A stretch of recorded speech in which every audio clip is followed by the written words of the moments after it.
Hello there, and welcome back to episode 6 of my space exploration gameplay series for Factorio. And it's been a pretty long time between this and the last episode, and I'm very sincerely sorry about that. If you come across later, you might not even notice the bump, but I've had several months of a break here with this playthrough, out of several reasons. For one, this map is quite challenging. I've found really only that one patch of oil while I was scouting around. Oh, we have uncovered by now a new one. That's really good. But all in all, the resource distribution here is quite nightmarish. Well, I hate that horrible, but I really felt like it was more brutal than necessary. But the other part was I did do myself no favor in demanding too much of the preparation between the episodes. So what happened was I was constantly procrastinating and not doing anything anymore because I had to finish something between the episodes, and I figured that this can't be a thing, so we're going to record more, but less preparations instead in between. I mean, the result will be the actual continuation of the series, so I think it's worth it. So, enough about that. I just wanted to give you guys some information about what has happened and why on earth it took me that long to continue. It was also because I had, as usual, some problems with stringing up the task, you know? Space exploration is quite a gargantuan task, and I figured that I want to take a different approach than the last couple of times.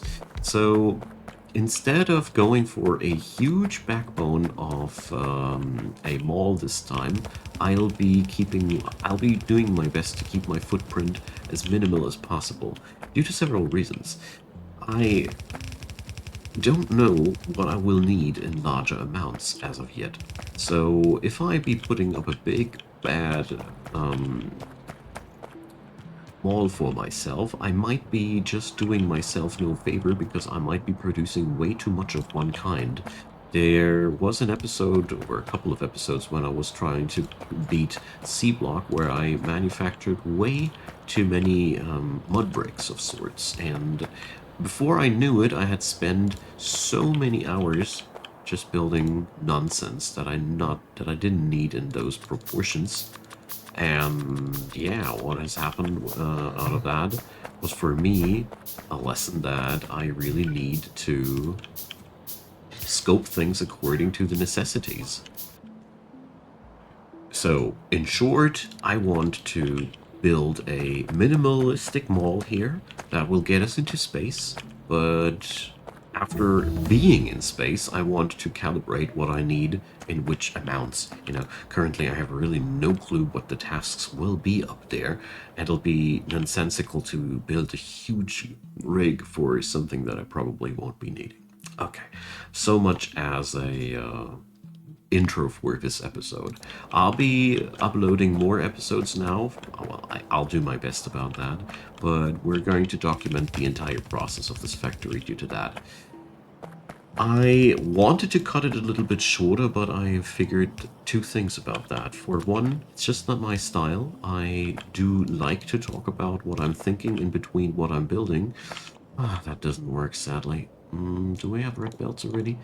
And shortening all that just doesn't work for me, and therefore I'm stopping doing things that don't work for me. I hope it'll result in more videos about this game, because I really want to get deeper into that, but I have with Factorio that kind of relationship that I regularly burn out with it, but mostly because I keep over-scoping and try to tackle situations in a ineffective way for myself. So, we're making steel, by the way, in case you were wondering where all of that was leading towards to. So, I'm just setting up a regular steel backbone for our science rig. That's the next thing that I'm going to set up. I've already done a bit of a calculation thing. We'll need a lot of iron for that. We need 11 plates of iron alone.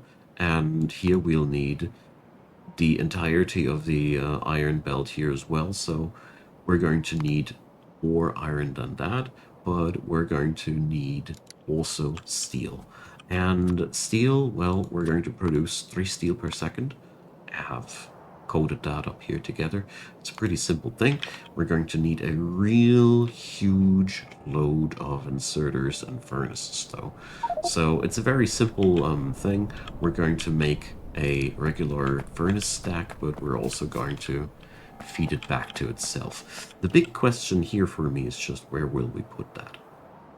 I think I'm going to put the iron stack over here. This will be, like I said, a rather minimalistic setup. The larger science setup or whatever it'll be will be put up differently.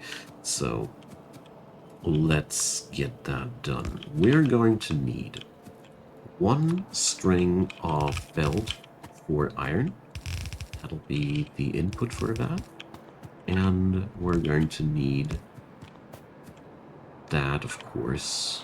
Do we need to split that? Actually not, don't we? No, we don't need to split that at all.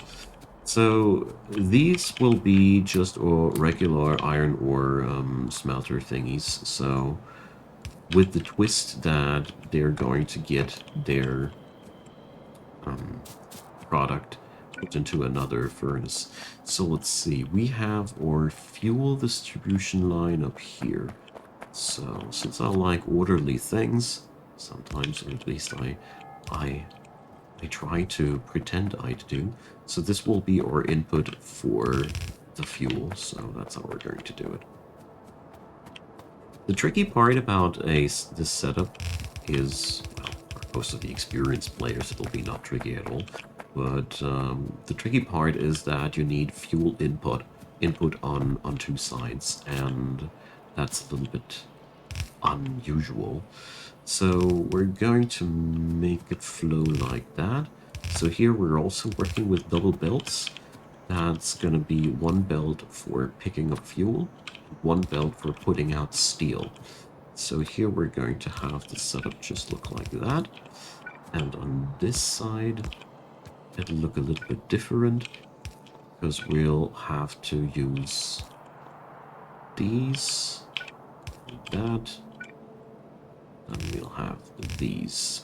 So there we go. So fuel input, steel output. All right. Looks a little bit complicated, and it's a real pain to do that without any robots. I really want to get my robot technology down as quick as possible, because this really is, how to put it, I feel like it's really holding me back, you know. Because building those arrays here without robots, that'll take a while. But it's also a really nice little task. So, oh, no, no, no, no, no, no, no, no, no, no, no. You shall not pass. I just realized that I did go into the wrong direction here. That's the worst part about it, you know. Putting things into the wrong direction. Okay. Let's try to fire it up and see if everything works out as intended. The result should be steel, and if it works on out, we're going to replicate the whole business there.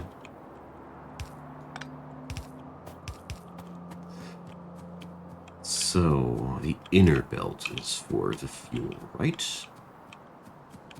Yes, alright. Gotta pick up some new belt. I mean, I'll be working with some sort of a mall system here, which means I'm going to mass produce the parts that I require, but only in a smaller scale. In my previous playthroughs, I tried to have these things on a huge scope available, you know, and I really noticed that this is some sort of bad habit that I want to break out of. Like over-preparing things on scales that it's holding me back. Like I'm not going to continue anymore because the scale of preparations just went way beyond my capacities. This is really something that happens to me with Factorio more often than with any other game. But I mean, Probably also some sort of a personality development thing, if you'd like to say it like that, because you really learn to scope things better. Okay, so enough about that. We're going to put these bad boys up like this. So let's see. If I'll just go with the same height as this pillar here, let's see if this will be 24 of these bad boys, because if so, we got ourselves that situation solved out really nicely without using our brain too much. Let's see. Yes, that's 24. Brilliant. The only thing that's currently not working out as intended is this little distributor, but that is seriously not a big issue at all. Just string it up like that. And there is that issue already solved out as well. So just lengthen that a bit, string that up, and then I still have Arf. Jeez. Now we go. Alright, sometimes I got this here like that. Sometimes I really doubt my brain capacities. Sometimes I don't. But honestly, it's much easier once you have the blueprints available and you can just plot these things down mindlessly. The worst part are, for me, always the inserters. I really hate them the most. So that entire inserter gibberish that we're going to set up here, it's hurting my brain cells that badly that I'm also going to just pick up the inserters now and pause the video real quick and do this whole inserter mumbo jumbo off camera, because I really feel like that's one of the things that I really hate to do every time, especially with steel setups. If you mess up a single pod here, the entire smelter column might fail to operate correctly. Once you have robots, it's really no problem anymore, but well, that's the whole problem once you have robots, which I don't. So yeah, I'll be right back in a second for you. For me, I don't know how many minutes I'll take, but I'll be prepping up those inserters real quick for you. Alright, I got that cute little monster together, and it's now finally ready to be just powered up. So, you know, if I do this without recording, it's really not that much of a big deal, but I realized if I try to talk while doing this, I tend to make really bad mistakes. So we're just going to wire it up, and that will be 3 steel per second. It's eating up the entire production of that mining block back there that I strung up while I was doing the intro. It is quite massive, and it's amazingly low output for the amount of effort that we put into, but I don't mind. It is just what we need for our science, and a little bit more. That's the best part about it. We can easily string off a little bit of the product here to just get ourselves whatever we need to make out of steel. It's a very nice little caveat here. So we got, technology-wise, a lot of things already done. What I want to achieve next is I want to get myself a little lab going, but before I start the actual lab procedure, I want to go back to the stone patch and wire up the entire stone mining process and the stone processing facilities like the furnaces and all there as well, because we really do need a lot of material there as well. The military tech will require stone, and quite a lot of it. Seriously, quite a lot of it. I looked it up and I was quite shocked about the amount of stone we require. As a matter of fact, we need more than we can squeeze on a yellow belt for that production in that regard. So it's going to be quite an exciting little project. Here, this one, well, it's pretty done and going to work on out for a while. We have a little bit of an excess iron available here, but I do foresee that in the long run we're going to tap into these iron ore patches here and deliver that stuff up here via rail, because the quantities, you know, it's just the quantities that are really somewhere else. So here I have already fixed up that little machinery here. We got not quite the amount of stone together that we would need to satisfy the recipe here. Let me show you real quick. So we'd need here 20 stone per second. I'm not able to fix that up with that small stone patch here, but I figured I don't care. We don't need to put every single part of the industry onto full maximum capacity. So it was on me to say at that point, yeah, well, duh. I don't care about a little bit of too low efficiency, especially since the extra stone patches that we could acquire are really far, far away. Speaking about far away, I'm also going to go for a really inefficient piece of work here by pulling my fuel lines over to the stone patch back there. I don't think that this is quite the feasible approach, but at this stage of the game I really want to get the job done, especially since we will do things later down the road electrically anyway, you know. I already do have the plan, or I have it strictly in my plans, however the wording would be, to just get that stuff smeltered electrically later. So I don't really have mind at all doing something like that, and later we're just going to rip it out because it's going to be redundant, because we don't need the fuel transportation anymore. Up until then, it'll be a very useful little gadget here, and you know, very nice work of brute force here. Really like to do that because I will have to build up a rail network somehow. But you know, currently I just want to have the science spot down, and after that, I want to have a little bit of a production line together for my defenses, and then we'll see. I mean, we need to expand somehow, a larger scale, of course, but I want to start out with the science part this time because I feel like once we have a production of 2 science per second, we're able to tech out anything we need, and that's exactly where I want to be. So, towards the stone, it's going to be quite an easy equation. We're going to pretend as if we'd be doing it correctly, I'd say, because we're just going to upscale to production later. So 32 stone furnaces we'd need for that kind of production. But let me go for a different approach. We're just going to pretend as if, you know, we're just going to string up the 48 smelters here, just get the ball rolling for the real deal, because once we want to get the big production going, we're just going to patch in red belt here, and then we'll be good. So that's at least the plan from my side. I don't know why I have a splitter here. That is really unnecessary. So here we're going to go for the same old system that we always go for. So let's see, how many are these? 20 needs 2 more, 4 more. I can't count anymore. Yeah, I definitely can't count anymore. Oh dear. Yeah, well.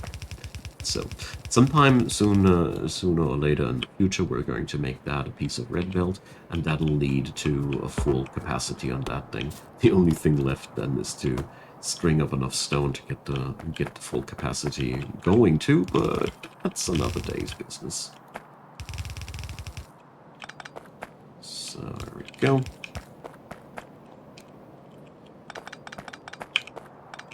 There's the fuel, and that's going to be a big bad brick supply for the factory. Also considering to use this as a sort of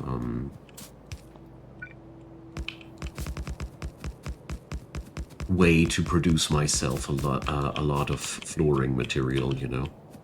So here it is a lot easier to get the job done. We need a lot less effort here brain-wise. So this is going to flow all it's going to flow just into the production of or walls for the military science. Yeah, well, pretty much all of it. You're going to have a little bit left over to work with, but only if I can supply this entire grid completely with stone, so that'll be business for some other day. Alright, so there we go. I really want to charge now forward as fast as I can to the Age of Robotics, so I can stop doing this by hand. I mean, sure, a part of me just thinks like, duh, why don't you just install yourself the nanobots mod? But so I did in the past, and I gotta say, it does kill the whole buzz of getting yourselves robots going if you have them just right from the get-go. That's really one thing that I noticed. So it gives you that rewarding feeling if you build a couple of these smelter to columns painfully like I do here, and then you're being all like, oh, I finally don't have to do that anymore. Whereas with the nanobots, I didn't like them too much. And also they conflicted with lots of other things. That's what really, really turned me off of them. They had... I constantly had conflicts with the regular construction bots when I was running nanobots, and I grew so tired of that I decided to not use them for this playthrough. Sure, there are other mods that allow you to get robotics kicking in faster, but like I said, it's about the rewarding feeling and for me at the end now. Okay, so my good friends, we're back in action now, and I will get more stuff going on more than before, because, you know, it'll result in more episodes like this where we're just building very basic structures together, but I feel like the thought process behind all that and all these things are worth talking about, and most importantly, it keeps me working. And I really feel like I felt bad for all of you Factorio fans out there for dropping the ball so regularly. Anyways, enough about that. So this little thing here is not going to be here forever. I think I will be locating my brick production somewhere else in the future, but for now we'll be using that as it is.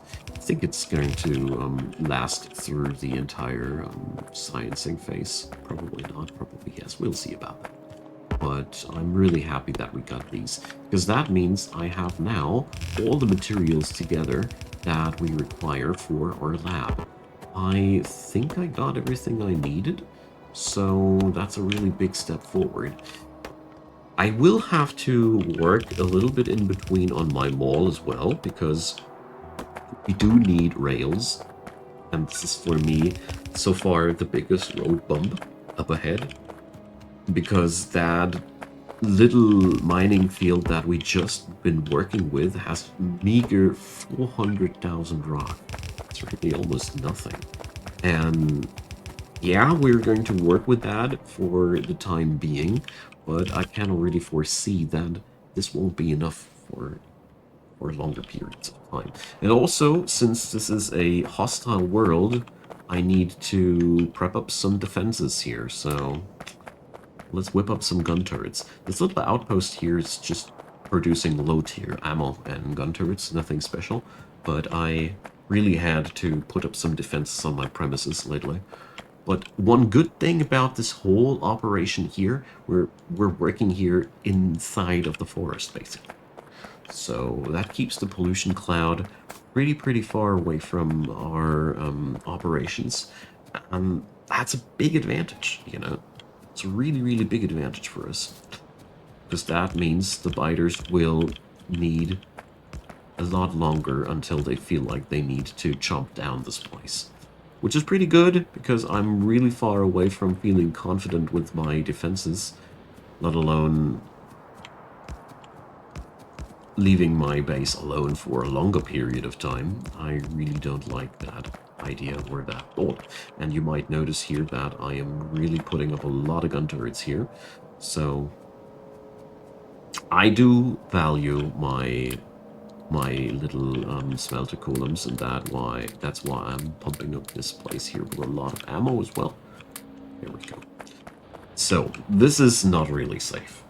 This is somewhat safe, but it has to be good enough for now.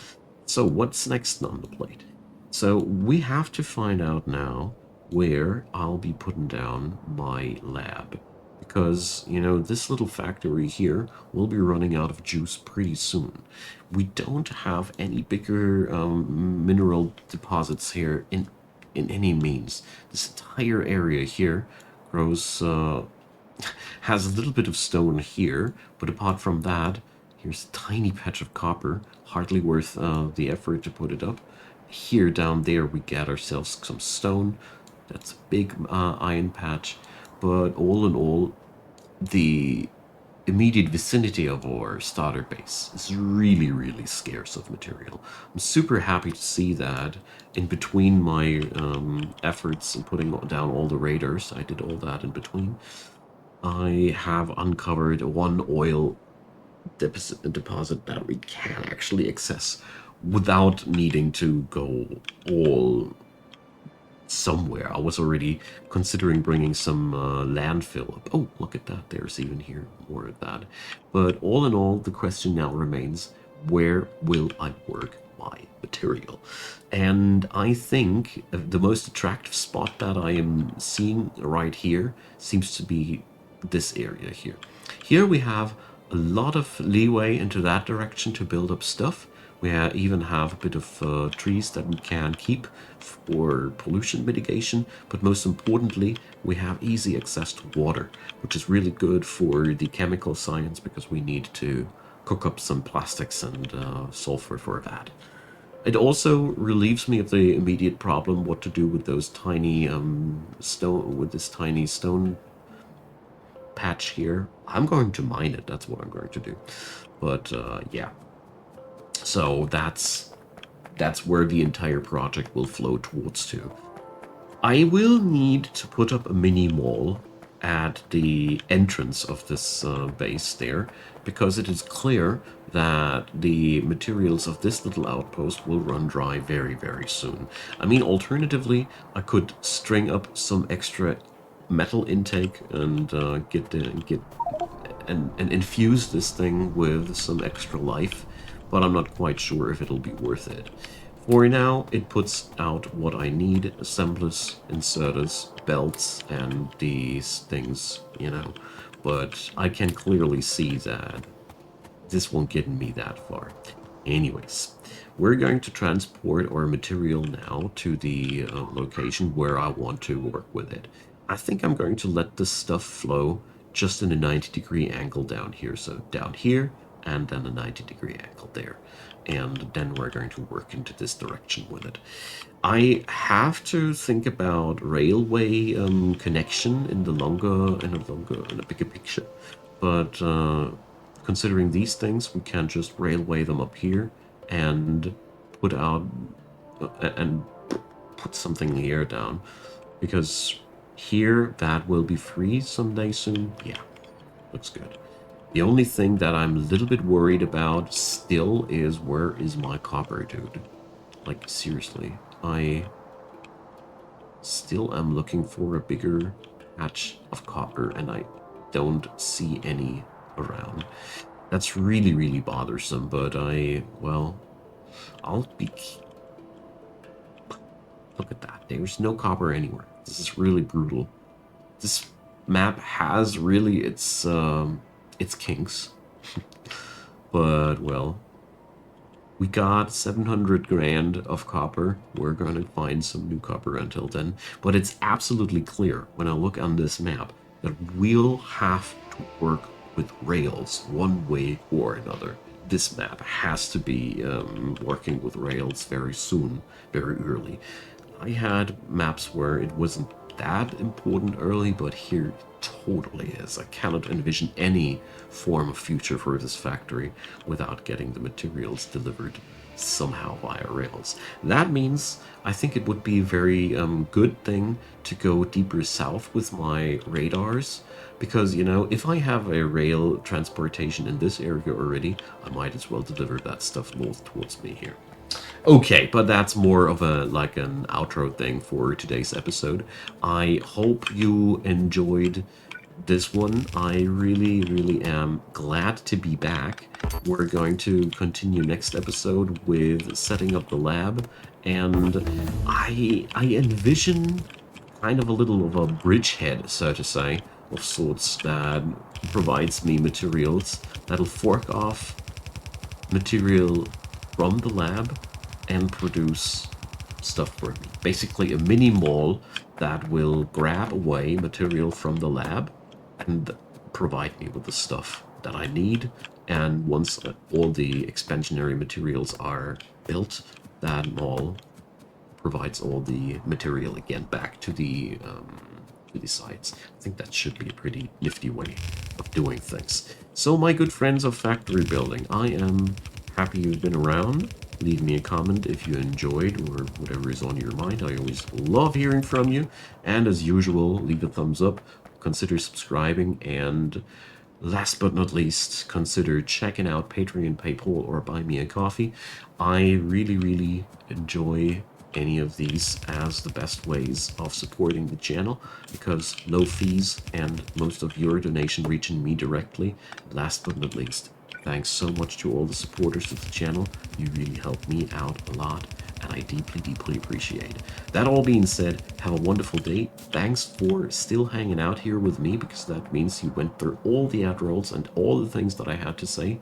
And yeah, I hope you're coming back soon for more Factorio, when we're going to string up that little lab and see where the future will get us towards to. See ya.